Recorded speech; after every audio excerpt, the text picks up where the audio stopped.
दोस्तों, जिस वक्त इस देश का किसान सड़क पर आंदोलन कर रहा हो, ठीक उसी वक्त इस देश के प्रधानमंत्री अयोध्या पर चिंतन मनन करने बैठ जाएं। ठीक उसी वक्त इस देश के 6 कैबिनेट मिनिस्टर्स बीजेपी नेताओं के साथ बैठकर आने वाले वक्त में चुनाव को लेकर रणनीति बनाने में लग जाएं। तो इस देश की प्राथमिकता क्या है और इस देश की सियासत का मिजाज क्या हो चला है, यह शायद किसी से छुपा हुआ नहीं होगा। छुपा इसलिए नहीं क्योंकि उत्तर प्रदेश के चुनाव सामने खड़े हैं। उसके बाद उत्तर प्रदेश से ही दिल्ली का रास्ता बनता है। प्रधानमंत्री समझ रहे हैं मेमोरेंडम में जो शब्द लिखे गए हैं वो उनके गवर्नेंस पे सवालिया निशान उठाएंगे। तो ऐसे में अयोध्या का मंत्र ही उन्हें चुनावी जीत दिला सकता है। शायद इसीलिए आज का दिन, वही वक्त, सब कुछ उसी लिए चुना गया जिस वक्त किसान सड़क पर आंदोलन कर रहे थे, राजभवन की दिशा में बढ़ रहे थे। और शायद यह सवाल है, प्रधानमंत्री के पास इसके अलावे कोई दूसरा विकल्प भी तो नहीं था। क्योंकि जिस मेमोरेंडम को राष्ट्रपति के नाम किसानों ने लिखा, उसमें लिखे हुए शब्द बहुत साफ तौर पर यह बतलाते हैं कि दरअसल किसान आंदोलन अब एक राजनीतिक विस्तार ले चुका है। इस देश के भीतर में किसानों से जुड़े हुए 3 कानून और एमएसपी का सवाल धीरे धीरे इस देश के उन मुद्दों को अपने दायरे में लेकर आ पा रहा है जहां पर मोदी सरकार सीधे किसानों के निशाने पर है।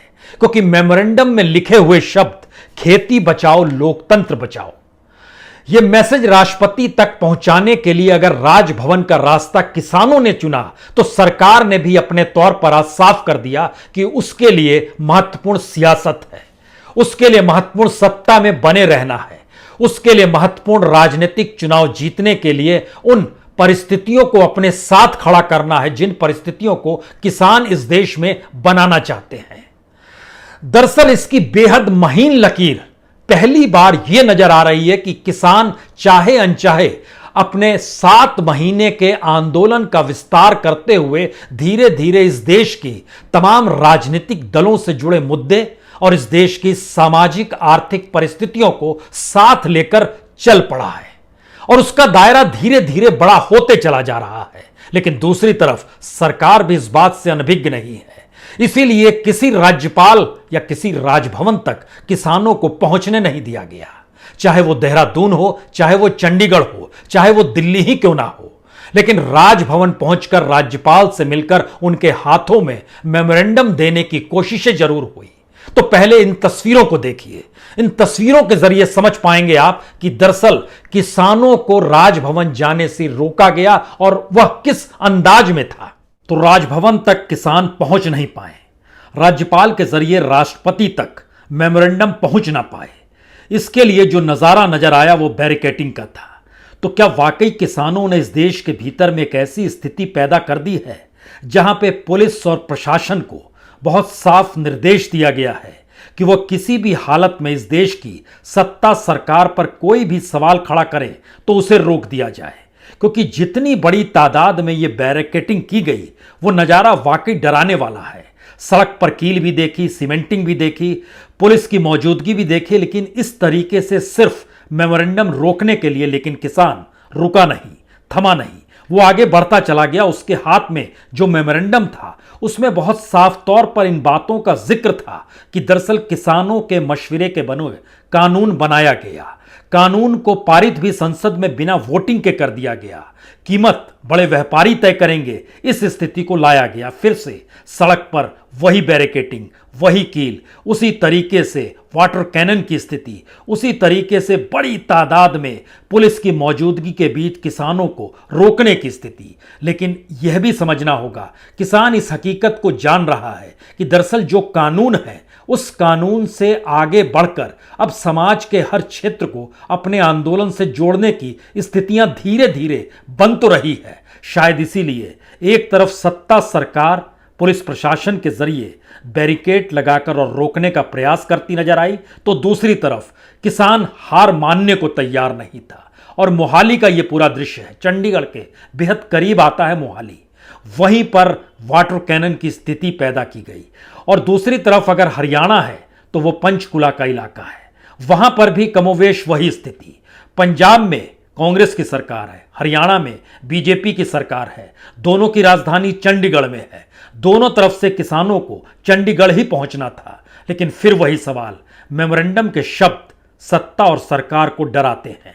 शायद इसीलिए इतनी बड़ी तादाद में किसानों को रोकने का जो प्रयास किया जा रहा था लगातार, वो एक तरह से संदेश भी था कि हम किसान आंदोलन से नहीं घबराते हैं। वो संदेश भी था कि किसी भी हालत में किसानों को राजभवन नहीं पहुंचने दिया जाएगा, या फिर इस देश की संवैधानिक स्थितियों पर अगर आप सवाल खड़ा कर रहे हैं तो हम उसे नहीं मानेंगे। यानी सियासत इस मूड में है कि वो संघर्ष अगर किसान सड़क पर करेगा तो उसे सड़क पर ही ध्वस्त किया जाएगा, और राजनीतिक तौर पर अगर मुद्दा बनेगा तो उस मुद्दे को भी हम ही बनाएंगे। शायद इसीलिए सब कुछ खुले तौर पर हुआ। बैरिकेटिंग करना, बैरिकेटिंग को तोड़ते हुए पुलिस का किनारे हो जाना और फिर लोगों को जाने देना, शोर हंगामा लगातार मचना, यह सारा दृश्य हर कैमरे ने कैद किया। यानी सरकार भी चाहती है आंदोलन के इस चेहरे को देश भी देखे। जाहिर है राजभवन को दिए जाने वाले मेमोरेंडम में लिखे शब्द सरकार के गवर्नेंस पर उंगली उठाते हैं। किसान आंदोलन इस हकीकत को समझ चुका है कि अगर वह सिर्फ 3 कानून और एमएसपी के दायरे में ही अब आंदोलन का जिक्र करेगा तो यह सरकार मानेगी नहीं। शायद इसीलिए आंदोलन को विस्तार देने की जरूरत है। इसीलिए मेमोरेंडम में जिन शब्दों का इस्तेमाल किया गया वो बहुत साफ तौर पर इस दिशा में ले जाते हैं कि कानून बनाने से पहले किसानों से कोई संवाद नहीं किया गया। किस तरीके से इस देश के भीतर में कानून किसानों के लिए नहीं, कॉरपोरेट के लिए है।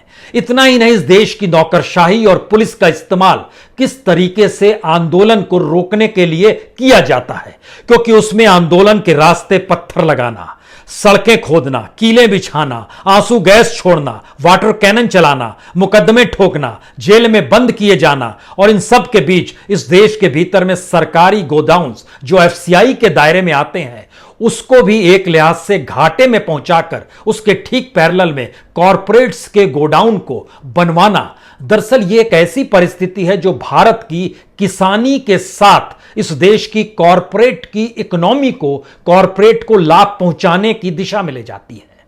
यानी भारत की किसानी अर्थव्यवस्था किस तरीके से किसान के हाथ में ना रहे, उस दिशा में किसान आंदोलन बताने के लिए निकल पड़ा है। और यहीं से शायद सबसे बड़ा सवाल होता है, क्या किसान इस दौर में सब कुछ धीरे धीरे एक एक करके समझता चला जा रहा है? और आज जब वो सड़क पर निकले तो उनके जहन में सिर्फ 3 कानून इसलिए नहीं है या एमएसपी का सवाल इसलिए नहीं है क्योंकि वह जान चुका है कि सरकार की आर्थिक नीतियां इस देश के बड़े व्यवसायियों के लिए है। क्या वो समझ चुका है कि जो अनाज मंडी चलती है उसके जरिए सरकार को लाभ नहीं होगा?